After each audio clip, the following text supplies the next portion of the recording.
இலங்கை போர்க்குற்றம் தொடர்பாக ஐநா மனித உரிமை ஆணையத்தின் விசாரணை அறிக்கையை நிராகரிக்க வேண்டும் என இலங்கை முன்னாள் அதிபர் மஹிந்த ராஜபக்சே தெரிவித்துள்ளார்.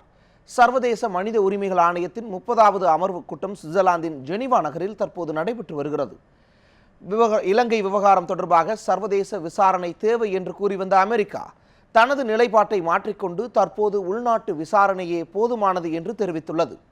இது தொடர்பான வரைவு அறிக்கை தாக்கல் செய்யப்பட்டுள்ள நிலையில் அமெரிக்காவின் தீர்மானத்துக்கு சீனா, கியூபா, பாகிஸ்தான் உள்ளிட்ட நாடுகள் எதிர்ப்பு தெரிவித்துள்ளன. இலங்கையின் உள்நாட்டு பிரச்சனையில் தலையிடக்கூடாது என்றும் அந்நாடுகள் கோரிக்கை விடுத்துள்ளன. இந்த நிலையில் இதுகுறித்து கருத்து தெரிவித்துள்ள இலங்கை முன்னாள் அதிபர் ராஜபக்சே போர்க்குற்றம் தொடர்பாக ஐநா மனித உரிமை ஆணையத்தின் அறிக்கையை இலங்கை அரசு நிராகரிக்க வேண்டும் என தெரிவித்துள்ளார்.